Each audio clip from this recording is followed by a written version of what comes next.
Dois, três. Oi, galera que acompanha o canal do Arena Carioca Fernando Torres. Meu nome é Cássio Rodrigo, eu sou jornalista, eu sou militante LGBT há mais de 2 décadas e também trabalho com políticas públicas para a população LGBT+, há 15 anos. Eu fui coordenador municipal de políticas LGBT da cidade de São Paulo e depois eu fui coordenador estadual aqui também no nosso estado de São Paulo dessas mesmas políticas. E eu queria agradecer muito a oportunidade que a Arena abriu para que a gente pudesse conversar aqui hoje sobre o dia 17 de maio. O dia 17 de maio, que é o Dia Internacional de Luta contra a LGBTfobia, ou, como todo mundo conhece, a homofobia. Nós hoje utilizamos o termo LGBTfobia para poder abarcar todas as nossas letrinhas dessa imensa comunidade. Então, nós usamos o termo para poder falar sobre lésbicas, gays, bissexuais, travestis, mulheres transexuais, homens trans e intersexuais. Queria que vocês, se tiverem um interesse, acompanhem um pouquinho essa nossa live. Eu acho que é importante para a gente pensar em falar sobre a questão de LGBTfobia, lembrar o porquê que a gente celebra no 17 de maio, Foi em 1990, no 17 de maio de 1990, que a Organização Mundial de Saúde retirou o termo homossexualismo da lista de doenças internacionais, da Classificação Internacional de Doenças, o CID. Isso foi uma importante ação feita pela OMS, porque nós deixamos de ser considerados pessoas doentes ou com algum distúrbio e passamos a ser considerados pessoas normais como realmente somos. Não é nenhum problema ser LGBT. O problema é você não respeitar LGBT. Eu sempre digo que o problema está no ódio, na aversão, porque essa pessoa sim tem algum problema que precisa tratar para poder respeitar qualquer pessoa, independentemente da sua orientação sexual ou da sua identidade de gênero. Então foi lá em 1990 que foi uma conquista e que nós realmente então tiramos o termo homossexualismo. É por isso que hoje a gente briga tanto para que não se fale homossexualismo, e sim homossexualidade. Porque homossexualismo é um sufixo ismo, geralmente vem ligado à questão de doença. É errado falar homossexualismo? Não é errado, mas talvez politicamente incorreto. Já que nós não estamos mais no CID, é importante a gente reforçar que o termo correto é homossexualidade, é bissexualidade, é transexualidade. Esses são os termos corretos e acho que é legal a gente estar sempre antenado com aquilo que hoje é visto como mais atual, como mais correto, como mais respeitoso para esse segmento populacional. E vale lembrar também que nesse ano, o 17 de maio, ele ocorre apenas uma semana depois do Dia das Mães. E por que eu queria falar sobre essa questão? Porque para a população LGBTI+, é muito importante quando ela possui o apoio da família. Esse apoio ele é essencial para que a pessoa possa se construir enquanto LGBTI+, para que ela possa se reconhecer e ter orgulho de ser quem é. As pessoas LGBTI, elas às vezes, quando se assumem no ambiente familiar, esse é o primeiro ambiente de exclusão. Então, você não ser excluído, você ter apoio, você ter uma mãe, um pai, irmãos, primos, enfim, a família presente, isso faz com que você possa enfrentar a discriminação que pode ocorrer na escola, no trabalho e em outros espaços públicos. É importante a família, é importante que nós tenhamos esse apoio, é importante que pais, mães, irmãos saibam que nós continuamos os mesmos, que nós somos quem sempre fomos. E que, na verdade, a única coisa que talvez nós tenhamos de diferente é a nossa orientação sexual ou identidade de gênero, que nem é tão diferente assim, é apenas mais uma das muitas que existem na raça humana. O que eu também queria lembrar é que, por ser uma semana após o Dia das Mães, eu queria talvez trazer aqui um agradecimento ou um reconhecimento ao Supremo Tribunal Federal, porque na última década foi ele quem foi a mãe das políticas públicas para a população LGBTI+. Se a gente for lembrar, nessa última década, então, lá em 2011, em 5 de maio de 2011, foi quando nós tivemos uma das primeiras conquistas. O Supremo, naquela data, ele definiu que as uniões estáveis entre pessoas do mesmo sexo deveriam ser equiparadas às uniões estáveis de pessoas de sexo diferentes. Ou seja, ele reconheceu as nossas uniões.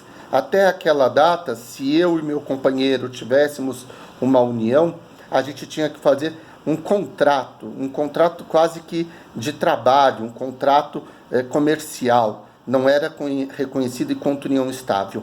E a partir de 5 de maio de 2011, então, nós passamos a ser vistos como uma união homoafetiva ou como casais, né? E isso foi importante porque é em cima da decisão do Supremo que nós podemos hoje garantir o casamento civil com nossos companheiros e companheiras. Então essa foi uma das primeiras atitudes do Supremo e que, na verdade, veio apenas iniciar uma década de ações e de garantia dos direitos LGBTI+. Nós tivemos depois, em 2018, em 15 de agosto de 2018, uma outra decisão importante. O Supremo, então, reconheceu o direito de pessoas travestis, mulheres transexuais e homens trans em poderem alterar o seu nome no registro civil sem a necessidade de uma cirurgia de redesignação sexual. Isso foi um grande passo em caminho da cidadania dessas pessoas, porque antes elas obrigatoriamente precisavam ou passar pela cirurgia ou ter um laudo psicológico que dissesse que elas são quem são. E a decisão do Supremo diz que não é mais necessário nem a cirurgia, nem o laudo psicológico, e essa decisão não ficou mais a cargo de um juiz. Hoje, essas pessoas têm direito de ir diretamente ao cartório, com toda a documentação, e poder colocar ali no seu registro o nome com o qual elas se reconhecem e com o qual elas se veem enquanto seres humanos. Foi um passo muito importante para que essas pessoas possam se reconhecer e possam ser realmente inseridas na nossa sociedade. Imagine que a primeira coisa que nós ganhamos ao nascer é um nome. E se você passa a vida inteira com um nome pelo qual você não se reconhece, isso é uma total negativa da cidadania dessas pessoas. Então o Supremo veio autorizando e reconhecendo essa possibilidade de alteração em cartório. Então, mais uma vez, foi via Supremo Tribunal Federal que nós tivemos avanço na nossa cidadania. Logo um ano depois, um pouco menos, em 13 de junho de 2019, nós tivemos então a garantia do reconhecimento da LGBTfobia. Ou seja, o Supremo declarou que o Congresso Nacional foi omisso em aprovar uma legislação que criminalizasse a LGBTfobia. E aí, nesse sentido, o Supremo, então, equiparou o crime de discriminação em razão de orientação sexual e identidade de gênero ao crime de racismo, que é um crime inafiançável e imprescritível. Hoje, graças à decisão do Supremo, nós temos, então, criminalizada a LGBTfobia no Brasil. Por que isso é importante? Não porque a gente acredite que isso vá levar as pessoas à prisão, mas porque a gente acredita que isso ajuda a mudar comportamentos. Na verdade, a maioria das nossas leis, elas ajudam a mudar comportamentos. Foi assim, por exemplo, quando se exigiu o uso do cinto de segurança. Nós mudamos comportamento. Foi assim quando houve a lei antifumo. Então nós mudamos comportamentos. E a ideia é que a gente possa mudar comportamento, que as pessoas possam começar a pensar 2 vezes antes de discriminar ou de praticar algum crime de ódio contra a população LGBTI+. Essa aprovação do Supremo foi extremamente importante e veio de encontro a uma das principais garantias que estão não só na nossa Constituição Federal, mas na Declaração Universal dos Direitos Humanos, que é o direito à vida. Eu acho que até essa data nós todos tínhamos muito medo, porque a gente sabia como saía de casa, não sabia como voltava. Então, poder ter esta segurança para a gente foi um avanço rumo à nossa plena cidadania. É importante que LGBTIs que sejam discriminados ou que sejam agredidos, que denunciem, que levem o caso às delegacias, que levem questões à justiça, porque já estamos garantidos através da decisão do Supremo. Mais importante, e por último, fechando um pouco essa década, a gente tem agora, recentemente, no dia 9 de maio de 2020, o Supremo Tribunal Federal, mais uma vez, declarando inconstitucional as normas que proibiam gays de doar sangue. Eu, gay, assumido, só poderia doar sangue se eu ficasse 12 meses sem praticar sexo. Aí eu pergunto para você que está aí. Quem é que fica 12 meses sem praticar sexo para doar sangue? É justo, uma vez que a gente não tem mais, na questão do HIV, a ideia de grupos de risco? O que nós temos hoje é a ideia ou a definição de comportamentos de risco. E eu, gay, não necessariamente tenho que estar num comportamento de risco. Eu posso sim estar utilizando a camisinha, eu posso sim estar me precavendo, me prevenindo, eu posso sim fazer sexo seguro e posso doar sangue. Então, essa decisão do Supremo mostra que nós somos iguais a qualquer outra parcela da população. E foi muito importante essa conquista, porque nós também podemos salvar vida. O nosso sangue é igual ao de qualquer outro. Nós não temos um sangue diferente, o nosso sangue não irá transformar ninguém em LGBTI+.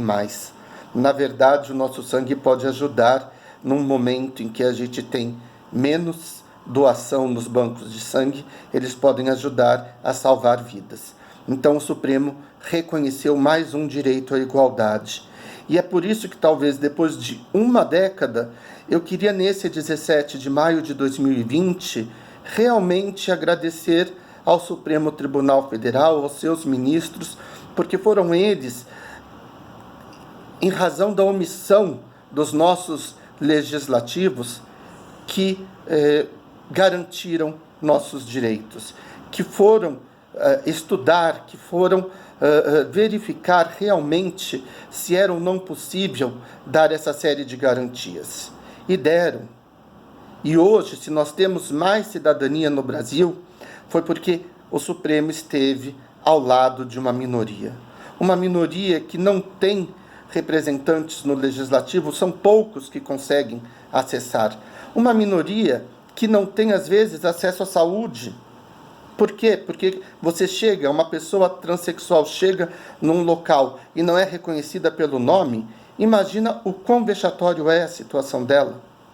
Então, sim, é graças ao Supremo que hoje nós temos avanços aqui nesse país.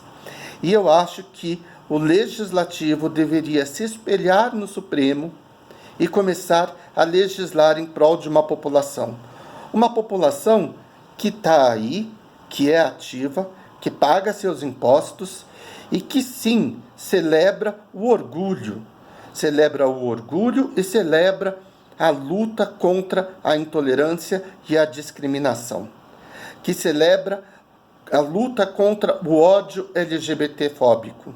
Eu acho muito importante esse espaço que o Arena Fernando Torres nos deu, e eu queria chamar todos vocês para, nesse 17 de maio, que a gente possa, além de celebrar, agradecer a esse órgão que garantiu direitos ao longo de uma década para essa população.